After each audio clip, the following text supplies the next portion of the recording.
guys, it's time for another paint party. Today I'm going to be doing something that I've not done before. I'm going to be doing a kiss pour and creating a feather using that technique. That is not a new technique. It is something that quite a few different artists have done, and I'm sure if you do a search here on YouTube, you'll find numerous videos showing that. Um, Even after watching them, though, don't expect to be able to do this right away. I've already tried this a couple of times and they didn't meet up to my standards, which if you watch my channel, you know my standards are pretty high. So this is my third attempt, and hopefully it's going to turn out to be something that I will like this time. We are working with a 12 by 12 inch canvas. I've heard that rectangular canvases are better, but I don't have any on hand that aren't expensive ones, so I don't really like to try new techniques on my professional grade canvases. So we're going to use this 12 by 12, and I'm going to turn it sideways, you know, turn it at an angle when I pour to make it a little easier for getting the correct direction of it. I will be providing you the brands and paint colors in the description box. If you're interested in those, just go to the description box and check those out.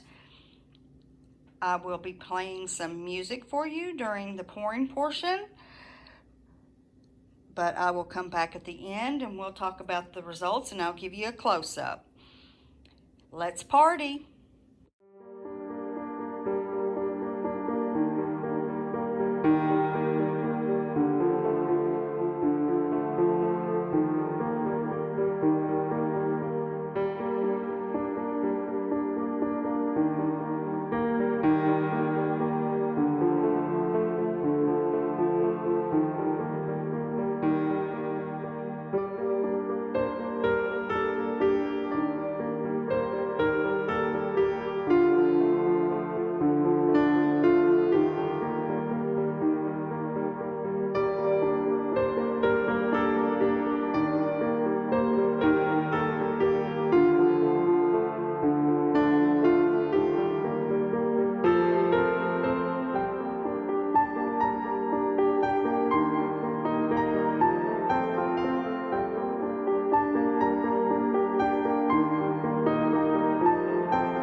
Okay guys, I'm going to stop. It doesn't look bad, but two of my colors aren't showing at all. I guess I didn't put enough in there, in the cup of them. They were, you know, about the same consistency, or I was pouring too much black. That's another thing that could be the issue. When I tried this technique before, I wasn't using black, and I didn't have a problem seeing all the colors, but it didn't turn out this well as far as the feather, you know, form. But I'm going to, I guess, be okay with it, though it's nothing like what I really wanted. I'm going to let it dry and see how it looks, and I can always, you know, pour over it if I want. So I'm going to get the camera down now and give you a close-up. Okay, we're going to do a close-up on this feather, and let's see if we can get it to focus. Here we go. I didn't need to blow out the edges. I have seen some people do that in order to get the ends to be, you know, feathery, but I didn't need to do that. My camera is just deciding to be a pain. Sorry about that, guys.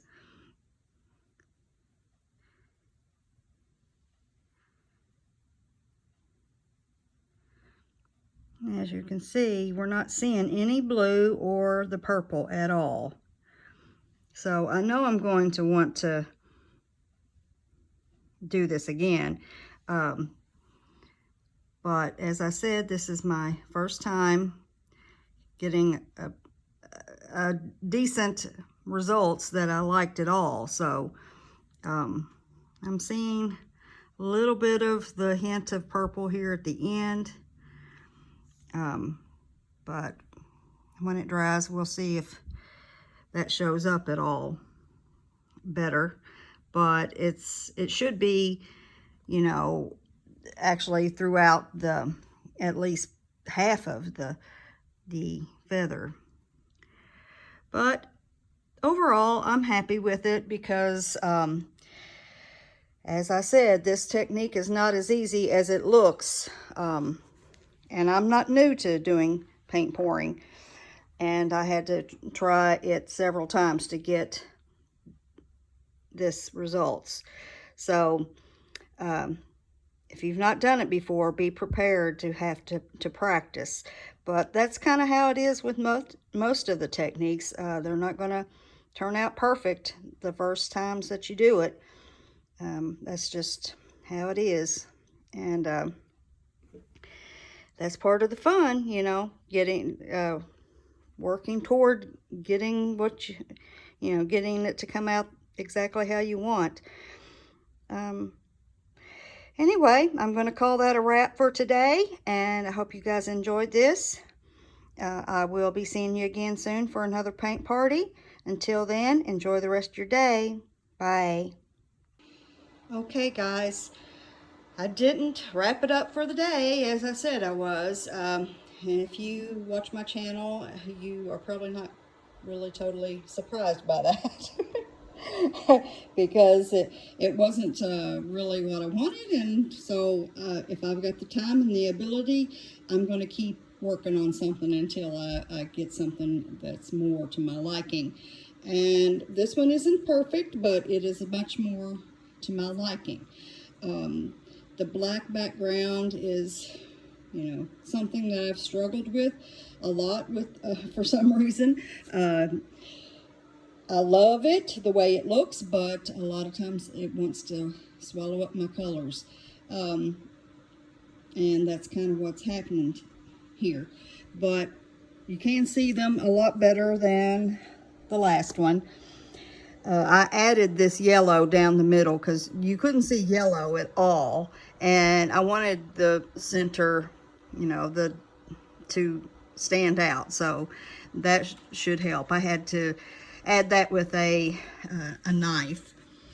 But I'm going to get close and let you see. It is, you know, a lot more color to it than the last one. I've spent a lot of time on this. So, you know, it's, some people may think that that's silly, but it's all a learning process, and, you know, that's what I felt like I needed to do, you know, to be happy with it. And I've took the torch to it several times. I took a straw and blew out the sides. I mean, it was, you know, flowing. It looked flowing, but it was just too straight looking. I didn't like that. I wanted it to be more feathery and light looking around the edges. So I took a straw, and I've had to work with keeping it from expanding too much, and so it's had a lot of challenges. It's going to be something that I'm definitely going to want to do again in the future. I definitely want to do it on a rectangular canvas next time, but I'm glad I took this opportunity to at least try it, and I hope you guys like it. We'll see how it looks when it's dry. That'll be interesting. But for now, I will say farewell and enjoy the rest of your day. Bye.